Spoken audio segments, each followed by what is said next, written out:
Was der Ort Grunbach mit dem Kobi-Set 5771 gemeinsam hat, das erfahrt ihr nach dem Intro.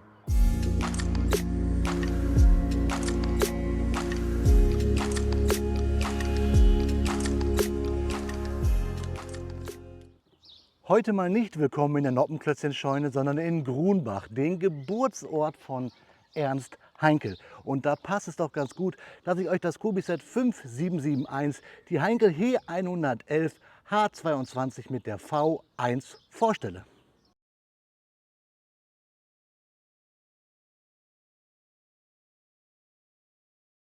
Da liegt ein Produkt des bei mir ums Eck geborenen Herrn Haenkel auf den Bautisch. Nicht wirklich ein Produkt natürlich aus dem Hause Kobi, aber eine Erfindung bzw. eine Maschine, die er mitentwickelt hat. Die berühmte Haenkel He 111 hier in der späten H22-Version mit der Fieseler FI 103, der berühmten V1 der fliegenden Bombe. Im Maßstab 1:28 die Executive Edition, die wir im Mai 2026 bei Kobi bekommen haben.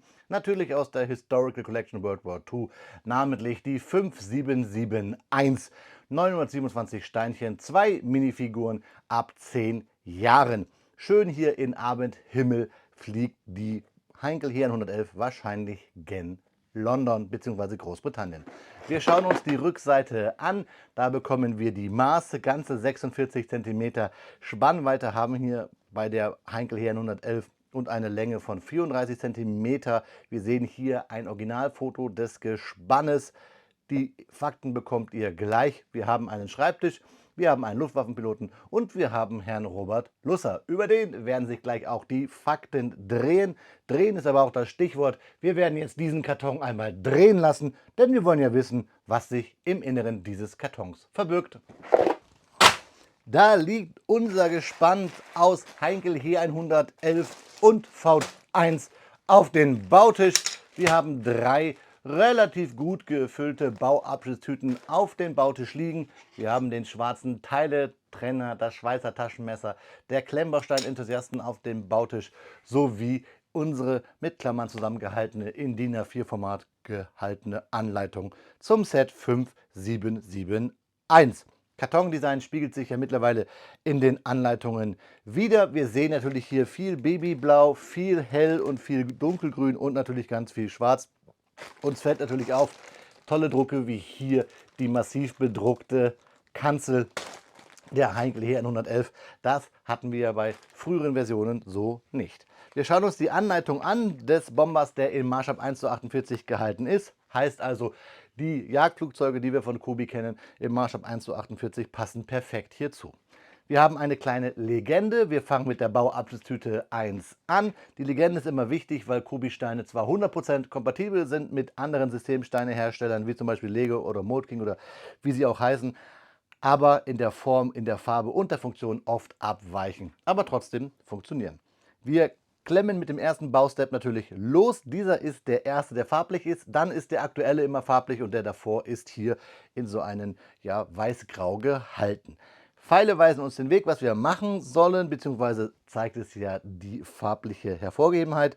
In diesen kleinen abgerundeten Rechtecken sehen wir immer, welche Steine wir brauchen. Es gibt ganz oft Sonderfensterchen, die Erläuterung bieten und wir haben Anlegehilfen. Und so klemmen wir uns von Tüte 1, Tüte 2, Tüte 3 und den dazugehörigen Bausteps durch, bis wir am letzten Baustep ankommen. Das ist nämlich der Baustep 155, wenn wir unsere Haenkel He 111 auf unseren Stand, diesen V-Stand, klemmen. Auf den letzten Seiten dann traditionell bei Kobi die Steine, die wir im Set haben. Sollte euch da ein Stein fehlen, Nummer notieren und dann gleich bei Kobi auf der Webseite im Servicebereich monieren. Und wir bekommen Anleitungen nochmal in der Anleitung, wie wir die Minifiguren zusammenbauen zu haben. 10 Jahre Altersempfehlung und natürlich alles in der EU gebaut bzw. hergestellt und gedruckt. Wobei, es gehört schon dazu, dass ich dieses Flugzeug jetzt ja auch hier in der EU in Deutschland zusammenklemmen werde. Ich wünsche euch viel Spaß beim Lauschen der Fakten und mir dann eben beim Klemmen, liebe Freunde.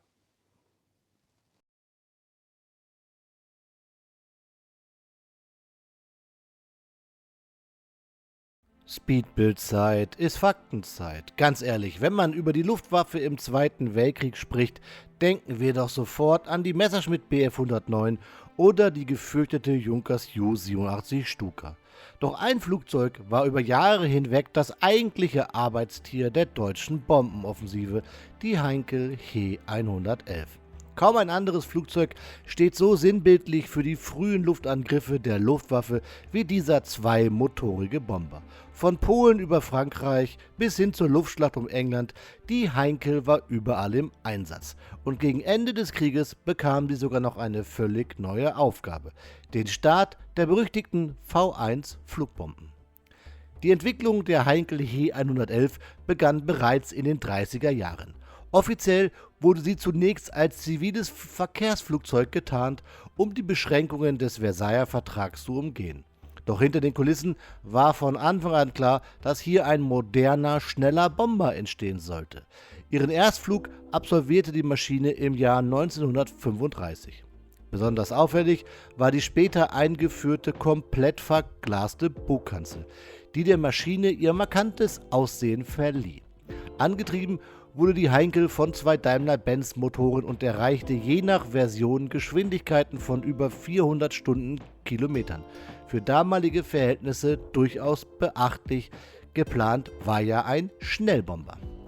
Während des Überfalls auf Polen im September 1939 kam die Heinkel He 111 erstmals in großer Zahl zum Einsatz. Die deutsche Luftwaffe setzte auf den sogenannten Blitzkrieg, schnelle Vorstöße von Panzerverbänden, unterstützt durch massive kombinierte Luftangriffe. Die Heinkel bombardierte Bahnhöfe, Nachschubwege, Brücken und militärische Ziele, um die Verteidigung des Gegners zu destabilisieren. Schon damals zeigte sich jedoch ein Problem, das die Luftwaffe während des gesamten Krieges begleiten sollte. Die Heinkel war zwar zuverlässig, aber nicht besonders gut gepanzert. Gegen moderne Jagdflugzeuge war sie verwundbar. Trotzdem wurde die Heinkel He 111 zum Rückgrat der deutschen Bomberflotte. Insgesamt entstanden mehr als 7500 Maschinen aller Varianten. Besonders während der Luftschlacht um England im Jahr 1940 wurde die He 111 weltweit bekannt. Die Luftwaffe griff britische Flugplätze, Industrieanlagen und später auch Städte an. Ziel war es, Großbritannien zur Kapitulation zu zwingen oder zumindest eine Invasion vorzubereiten. Tag für Tag, Nacht um Nacht starteten Verbände von Heinkel-Bombern über den Ärmelkanal. Dabei trugen sie Bombenlasten von bis zu 2000 Kilogramm. Doch die Briten waren vorbereitet. Die Royal Air Force setzte moderne Jagdflugzeuge wie die Supermarine Spitfire oder den Alleskönner, die Hawker Hurricane ein. Viele Heinkel-Bomber wurden abgeschossen. Vor allem bei Tagesangriffen erlitt die Luftwaffe schwere Verluste. Die Heinkel war schlicht zu langsam und zu schlecht bewaffnet, um sich effektiv gegen Jagdflugzeuge zu verteidigen. Trotzdem blieb sie bis Kriegsende im Einsatz. Nicht nur als Bomber, sondern auch als Transportflugzeug, Schleppmaschine und später sogar als Träger für fliegende Bomben. Quasi ein fliegender Flugzeugträger. Damit kommen wir nämlich zu einem der ungewöhnlichsten Kapitel der Luftkriegsgeschichte, den sogenannten V1-Gespann. Die V1 Fieseler Fi 103 mit der Heinkel He 100 in der H-22-Variante. Eine der ersten Marschflugkörper der Welt war die V1. Die Deutschen nannten sie Vergeltungswaffe 1. Im Grunde handelte es sich um eine unbemannte Flugbombe mit Pulsstrahltriebwerk. Dieses Triebwerk erzeugte das typische knatternde Geräusch, das die Menschen in England später als Vorzeichen des Schreckens kannten. Sobald das Geräusch verstummte, wusste man, die V1 stürzt gleich ab. Ab 1944 wurden V1-Flugbomben massenhaft gegen England eingesetzt. Anfangs starten sie von festen Rampen in Nordfrankreich, doch als die Alliierten immer weiter vorrückten und viele Abschlussrampen zerstörten, versuchte die Luftwaffe nach Alternativen zu suchen. Hier kamen die Heinkel He 111 erneut ins Spiel. Speziell umgebaute Maschinen der Version H-22 trugen die V1 unter dem rechten Flügel. Die Bomber starteten meist nachts und flogen Richtung Nordsee oder England. Kurz vor dem Ziel wurde die V1 ausgeklinkt und der Triebwerk gezündet. Diese Einsätze waren extrem gefährlich. Die schwere V1 beeinflusste das Flugverhalten der Heinkel massiv. Außerdem waren die Bomber leichte Ziele für britische Nachtjäger. Dennoch hoffte die deutsche Führung mit diesen Angriffen den Druck auf Großbritannien aufrechtzuerhalten. Tausende V1-Flugbomben schlugen in London und anderen Städten ein. Die psychologische Wirkung war enorm. Militärisch änderten die Angriffe jedoch kaum noch etwas am Kriegsverlauf. Interessant ist auch, wie verzweifelt die Situation der Luftwaffe zu diesem Zeitpunkt bereits war. Während zu Kriegsbeginn noch große Bomberverbände den Himmel dominierten, musste man nun auf improvisierte Lösungen setzen. Die Heinkel He 111, ursprünglich als moderner Mittelstreckenbomber entwickelt, wurde praktisch bis zur letzten Einsatzmöglichkeit genutzt. Viele Maschinen waren zu diesem Zeitpunkt technisch längst überholt. Moderne alliierte Jäger wie die North American P-51 Mustang oder auch die de Havilland Mosquito waren den deutschen Bombern deutlich überlegen. Trotz aller Schwächen blieb die Heinkel He 111 eines der bekanntesten Flugzeuge des Zweiten Weltkriegs. Sie war Symbol für die frühen Erfolge der Luftwaffe, aber auch für deren späteren Niedergang. Geplant als Schnellbomber, aber schnell in der Realität angekommen. Die Geschichte und die technische Entwicklung haben sie überholt. Und gerade die Kombination aus Heinkel He 111 und Fieseler Fi 103 zeigt eindrucksvoll, wie sich der Luftkrieg im Verlauf des Krieges veränderte. Vom klassischen Bomberangriffen hin zu den ersten Formen moderner Lenkwaffen und Marschflugkörper. Und das zieht sich ja bis heute durch.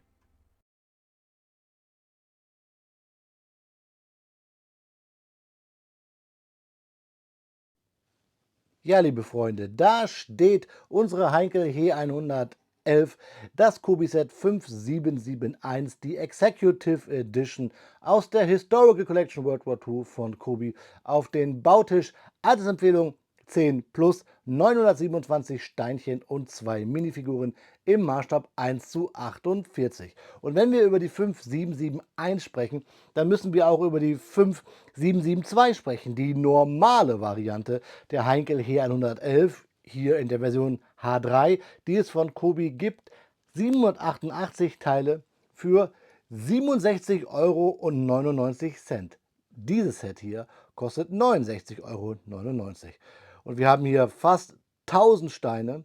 Bei dem anderen Set haben wir fast 800 Steine und zahlen 2 € Differenz. Also da baue ich doch lieber die H22-Variante mit Schreibtisch, mit 2 Minifiguren, sogar eine historisch sehr relevante und natürlich mit der Fernbombe.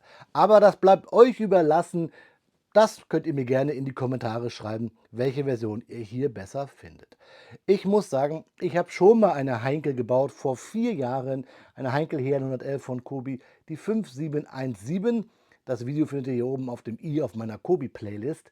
Und ich hatte ein Problem am Anfang, ganz hauptsächlich mit dem Maßstab dieses Sets und wollte es erst gar nicht vorstellen, habe mich ein bisschen durch die Bilder und den Besuch der Spielwarenmesse in Nürnberg dann doch umstimmen lassen. Und deswegen habe ich euch zum Vergleich auch mal die Focke-Wulf FW 190 und die Messerschmitt bzw. BF 109 hier im Maßstab 1:48 auf den Bautisch gestellt, damit ihr auch seht, es passt ganz gut und hat seine Legitimität im Vergleich zu diesen Flugzeugen. Und warum habe ich jetzt die 5717 erwähnt? Ja, weil die eigentlich fast genauso groß ist wie diese Variante hier aus 2026. Und ich dachte immer, die 5717, die wäre so Maßstab 1:32, 1:35. Aber nein, das passt hier fast annähernd mit diesem 1:48er Maßstab. Und natürlich habe ich euch die Fieseler Fi 103, die Fernbombe, die Vergeltungswaffe 1, hier aus dem 1:28er Set mit auf den Bautisch gestellt, denn wir wollen das gleich mal vergleichen. Ich kann euch jetzt schon sagen, ich habe 2 Probleme mit dem Set und die haben nichts mit dem Maßstab zu tun. Fangen wir aber ganz normal an, wie es sich gehört bei meinen Sets. Wir schauen erst einmal hier uns die Steine an, die übergeblieben sind. Das ist eine ganze Menge. Wir haben ein paar Stäbchen für Antennen. Wir haben sogar hier so türkise Baurichtungsumkehrsteine und sogar so eine Fliese mit Loch und dann berühmte Bügelperlen. Hier so ein Haken, einmal eins in schwarz und dann den Bügelperlenapplikator. Generell haben wir ein paar Steine über, denn wir können die Heinkel He 111 mit eingezogenem Fahrwerk bauen oder mit Fahrwerk draußen. Normalerweise plädiere ich immer dafür, das Fahrwerk draußen zu bauen, weil man hat dann in der Regel mehr Steine und hat mehr Spaß zu bauen. Aber ich finde, die Fernbombe, die V1, sieht man so besser freischwebend unter der Tragfläche, wenn man das Flugzeug ohne Fahrwerk baut. Und auch der Blick auf den Schreibtisch und die 2 Figuren, die eigentlich links und rechts neben den Stand gebaut werden sollen, sind somit besser. Deswegen das Fahrwerk einmal so abgebaut, aber bei den Detailbildern bekommt ihr es mit Fahrwerk natürlich zu sehen nach diesem Review. Schauen wir uns kurz die Anleitung an. Das Flugzeug lässt sich ganz leicht bauen, typisch Kobi. Wir bauen nämlich erst die Tragflächen. Und da eigentlich das Markanteste bei diesem Flugzeug und auch das Wichtigste, nämlich den Mittelteil hier, weil wir dort die stärkste Struktur haben. Die ist auch sehr markant. Wir kriegen dann ja auch diesen Möwenflügel. Und ihr seht, hier oben habe ich schon einen gelben Zettel. Warum? Weil ich euch sagen muss, es gibt ja eine Baugeschichte, die gefällt mir gar nicht. Das ist nämlich, dass wir hier diese Achsaufnahmen raushängen lassen und dadurch kriegen wir einen großen Gap. Zeige ich euch gleich, warum ich das blöd finde. Sonst gute Erklärungen. Hier die Abgasanlage, dass wir sie etwas hängen lassen, dass wir sie einknicken müssen. Und gerade hier seht ihr auch schon Zapfen für diesen Möwenflügel, möchte ich mal fast behaupten, oder leichten Möwenflügel, der die Heinkel 111 ausmacht. Und dann bauen wir den Rumpf und dann bauen wir vorne die verglaste Kanzel. Schauen wir uns gleich mal im Detail an. Also wirklich nichts Schwieriges. Ich packe mal die große V1 zur Seite, ziehe mir schon mal die Minifiguren hierher, packe die übrigen Steine zur Seite und wir nehmen auch hier mal das Fahrwerk schon mal an die Seite. Wir wollen uns aber hier einmal unsere Heinkel E111 anschauen. Schön ist natürlich, dass wir logischerweise nur Drucke haben. Wir haben eine verglaste Kanzel, ein großes Formteil. Wir haben hier Drucke. Wir sehen dieses weiße Band. Ich habe mich mal schlau gemacht. Normalerweise ist 1H das Zeichen für das KG 26. Was aber eigentlich falsch ist, denn diese Nachtangriffe bzw. Angriffe mit der V1 hat eigentlich das Kampfgeschwader 3 geflogen und deswegen ist hier eigentlich diese Kennung eine ausgedachte Kennung laut meinem Kenntnisstand. Ihr dürft mich aber gerne bitte in den Kommentaren gerne berichtigen. Sonst tolle Drucke, auch hier die farbliche Geschichte am Rumpfband, an der Kennung gefällt mir sehr gut. Das Balkenkreuz, schön auch, dass wir gebaute Lufteinlässe haben, die farblich sind. Da sind auch Drucke dran. Und natürlich schauen wir uns das gleich im Detail an, die Drucke auf dem Typenschild, beziehungsweise hier auf den Unterlagen auf den Schreibtisch und auch die Drucke auf der V1, die hier rechts unten am Flügel hängt. Schöne Form. Hier sieht man ein bisschen durch die Drucke auf diesen olivgrünen Fliesen, hier und da zum Beispiel, und auf der anderen Seite auch, dass wir hier ein bisschen Farbabweichung haben in den Drucken, weil wir die Tarnung hier gedruckt haben und dieser dunkelgrüne Stein im Druck doch anders aussieht auf diesen olivgrünen. Da haben wir ein bisschen so dunklere Schattierungen, gehe ich aber mit d'accord. Finde auch schön hier mit diesen Teilen, mit diesen rounded Wedge-Teils, so nenne ich es mal, diese Motorgondeln gebaut, generell die Querruder hier, auch eine ganze Menge Querruder, das gefällt mir sehr gut. Natürlich hier ein großes Formteil und auch hinten 2 große Formteile. Diese Riesenslopes, diese Form ausmachen, aber schaut mal, das sieht sehr gut aus. Aber ich glaube, ihr seht schon auf den ersten Blick, was mir nicht gut gefällt, ist nämlich hier dieser massive gebaute Verteidigungsturm. Ich nehme den mal raus. Der ist mir nämlich viel, viel zu groß. Die Heinkel 111 hatte ja sonst teilweise geschlossene in den frühen Varianten, dann in den Mittelvarianten wieder offene Verteidigungstürme nach hinten und dann in der H22-Version wieder einen geschlossenen Turm. Aber er wirkt einfach viel zu groß für dieses Flugzeug. Kobi hat Formteile für Verteidigungstürme. Bei den B-25 Bomber sieht man das zum Beispiel. Aber da sind die teilweise halt mit 2 Angüssen bzw. Schlitzen für MGs. Hätte hier natürlich nicht gepasst, weil nur 1 drin war. Also das gefällt mir nicht gut. Ich finde, das wirkt viel zu groß. Da hätte ich mir ein Formteil gewünscht. Allerdings hat Kobi wahrscheinlich auch da sein Budget ausgeschöpft. Wie gesagt, bei der B25, schaut das gerne mal hier auf dem i nach. Da haben wir so einen Verteidigungsturm. Allerdings haben die dort halt diese 2 MGs. Und dann, vielleicht sieht man es hier auch, dieser Gap am Propeller. Durch diese Bauweise haben wir hier einen riesengroßen Gap. Es wackelt sehr lang und ich finde Spinner, Propeller, Achse, das ist mir viel zu groß.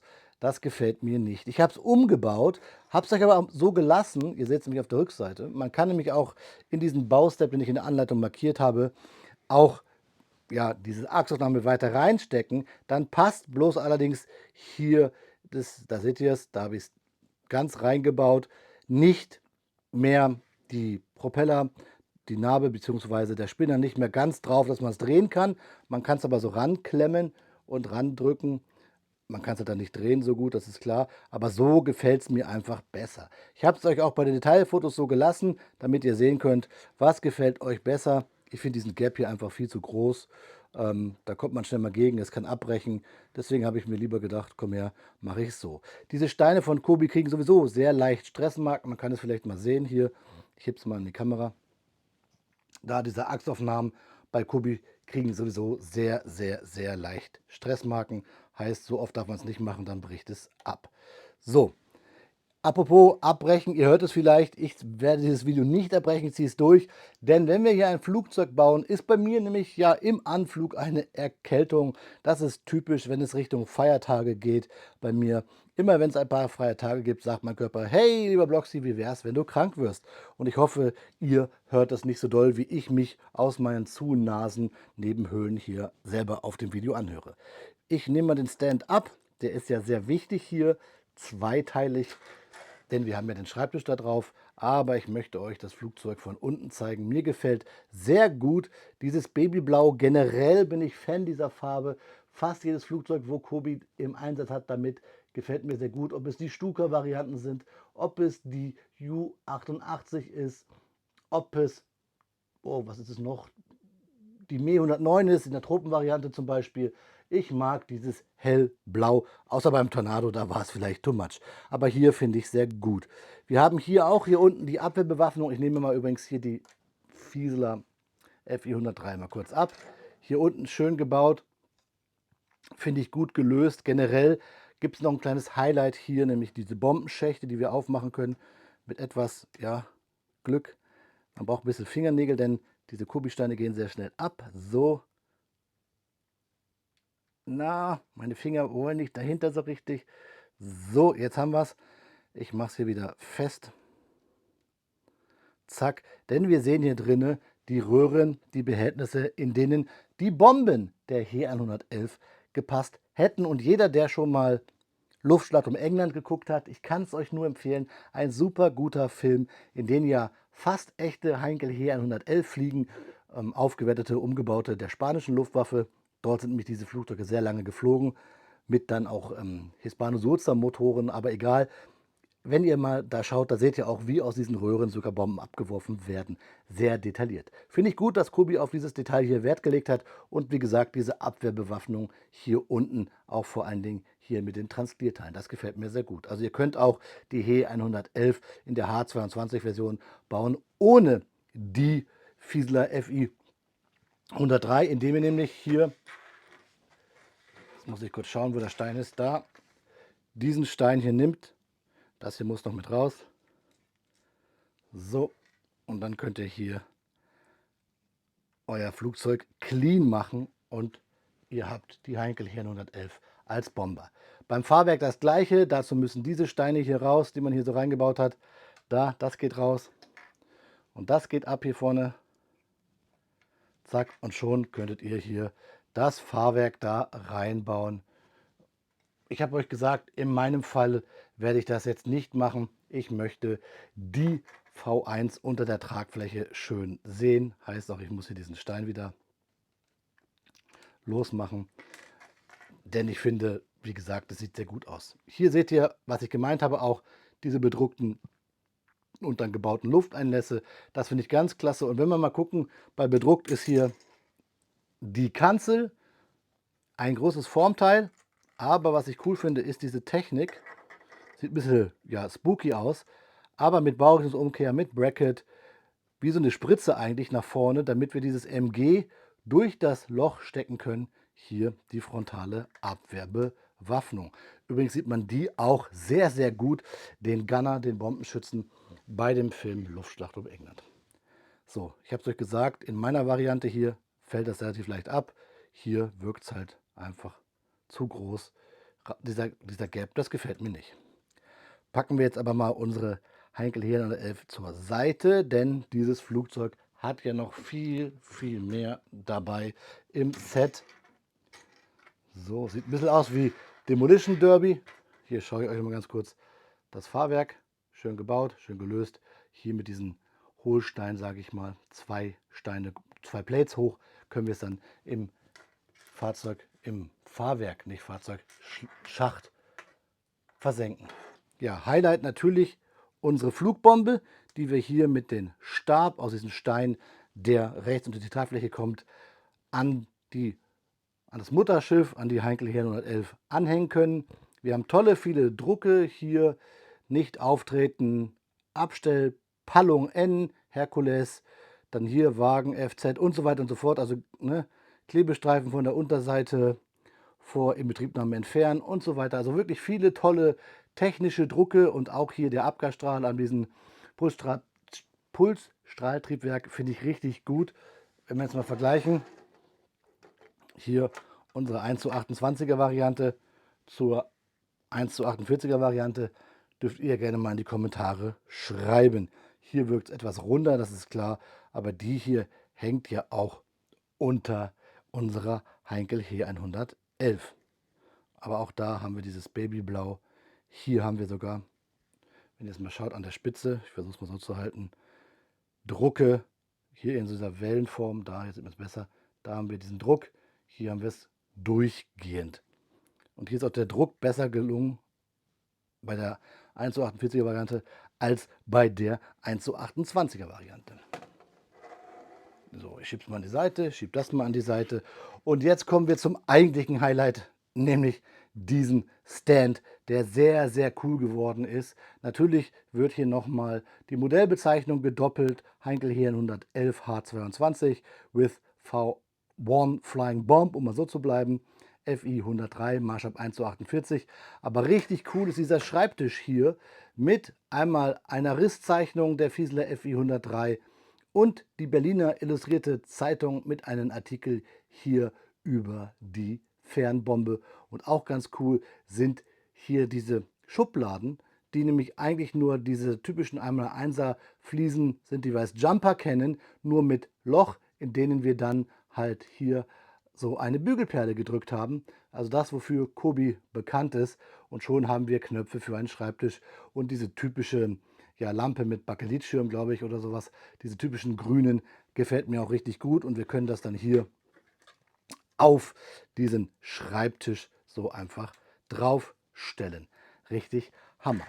Dann natürlich noch die Highlights dieses Sets, die wichtig sind, wenn man auf Figuren steht, nämlich hier einmal unseren Piloten mit Abzeichen, mit typischer Bombermontur der deutschen Luftwaffe, mit diesem Sicherheitsgurtsystem für den Piloten bzw. für die Crew und dann natürlich eigentlich Highlight, das eigentliche Highlight dieses Sets ist nämlich hier Herr Lusser, Robert Lusser, diesen Herrn und seine Hintergrundinformationen, die gibt es gleich. Wenn ihr Detailbilder bekommt, dann sprechen wir über diesen Herren. Über die He 111 haben wir ja schon ein bisschen gesprochen und wenn ihr mehr Infos wollt, oben auf dem i, schaut euch gerne mal das Review an zur 5717, da gibt es dann noch mehr zur Heinkel Heer 111, aber wir sprechen gleich in den Detailbildern über Herrn Lusser. Wir haben hier eine Lupe, wahrscheinlich für diese Risszeichnung. Wir haben einen schönen Trenchcoat für damalige Zeit. Er hat hier wieder so eine schöne kleine Brille. Und da fällt mir der Hut ab. Da ist diese Brille, diese typische. Er guckt etwas grimmig. Er ist Wissenschaftler und deswegen guckt er wahrscheinlich so grimmig, weil er nachdenken muss, beziehungsweise soweit gehört dazu. Er war Wissenschaftler. Ja, Freunde. Dunkelbraune Hose, schwarze Schuhe. Eine tolle, interessante Figur mit einer interessanten Geschichte, die ich euch gleich erzählen werde. Ich baue jetzt das Ganze hier wieder zusammen, damit ihr ordentliche Detailbilder bekommt. Und dann schauen wir uns zum Abschluss in die Augen, liebe Freunde.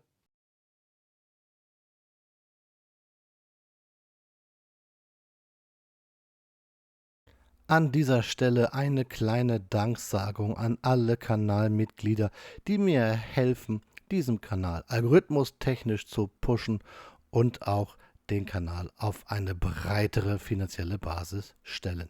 Vielen lieben Dank für jeden einzelnen von euch, aber auch ein generelles Danke an jeden Kommentarschreiber, an jeden, der die Videos guckt, an jeden, der einen Daumen hoch gibt, an jeden, der ein Video liked. Vielen lieben Dank an die gesamte Blockstar-Community.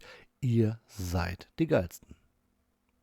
Wie versprochen an dieser Stelle Detailbilder unserer Kombination aus Heinkel hier 111 H22 und V1. Aber ich habe euch versprochen, es gibt noch Fakten zu Robert Lusser. Denn der war ein deutscher Ingenieur und Flugzeugkonstrukteur, der vor allem durch seine Arbeit in der Luftfahrt während des 20. Jahrhunderts bekannt wurde. Geboren wurde er im Jahr 1909 in Ulm. Schon früh begeisterte er sich für Technik und den Flugzeugbau. Nach seinem Studium arbeitete er zunächst bei verschiedenen deutschen Flugzeugfirmen und entwickelte sich schnell zu einem talentierten Konstrukteur. Besonders bekannt wurde Lusser durch seine Arbeit bei den Unternehmen Heinkel und später bei Messerschmitt. Dort war er an mehreren bedeutenden Flugzeugprojekten beteiligt. In den frühen Jahren des Zweiten Weltkriegs wechselte er zu den Fiesler-Werken. Dort spielte er eine wichtige Rolle bei der Entwicklung der Fiesler Fi 103, besser bekannt als die V1. Die sogenannte Vergeltungswaffe 1 war eine der ersten Marschflugkörper der Geschichte und wurde von Deutschland ab 1944 gegen Ziele in England eingesetzt. Dort sprach er sich allerdings auch negativ aus dafür, dass für die Konstruktion der Fiesler Fi 103 Ausländer oder Frauen, sprich Zwangsarbeiter, herangeführt werden könnten und man fast keine Fachkräfte brauchte. Nach dem Krieg wurde Lusser in der Operation Paperclip mit nach Huntsville in Alabama überführt, wo er unter anderem an der Redstone-Rakete, quasi eine V2 auf Steroide, arbeitete, zusammen mit Werner von Braun. Robert Lusser war bekannt für das sogenannte Lusschersche Gesetz. Das beschreibt, wie die Ausfallwahrscheinlichkeit eines Gesamtsystems steigt, wenn viele einzelne Bauteile zusammenarbeiten müssen. Als er wieder zurück in Deutschland war, erkannte er unter anderem auf Grundlage seines Gesetzes, dass der Starfighter, die F-104, in ihrer Rolle bei der bundesdeutschen Luftwaffe nur versagen konnte. Er galt damit als Nestbeschmutzer und wurde vom Projekt abgezogen. Robert Lusser starb im Jahr 1969. Bis heute bleibt er eine interessante Figur der deutschen Luftfahrtgeschichte, zwischen technischer Innovation, Luftfahrtentwicklung und den kontroversen Projekten des Zweiten Weltkriegs. Ja, Freunde, da geht das Video dem Ende entgegen, was auch ganz gut ist. Ich brauche neuen Tee. Die Erkältung zahlt ihren Tribut. Freunde, zum Ende eines Videos gehört aber ein ordentliches Fazit und das Fazit ist hier durchwachsen bis eigentlich positiv. Mir gefällt die Abwehrbewaffnung nicht, dieser Turm. Mir gefällt die Geschichte mit dem Gap bei den Propellern nicht. Und die Preispolitik finde ich komisch, wenn ich überlege, dass die 5772 mit weniger Teilen nur 2 Euro weniger kostet, wir aber bei der Executive Edition der 5771 aber die Fi 103 dabei haben. Das finde ich etwas merkwürdig und über diesen coolen Schreibtisch und die Figuren haben wir ja schon geredet. Schreibt mir eure Meinung aber gerne dazu mal in die Kommentare, lasst es mich wissen und Freunde, wie gesagt, ich brauche jetzt Grippo-Start. Ich wünsche euch einen guten Flug, auf Wiederbauen, euer Freund der Blockstar.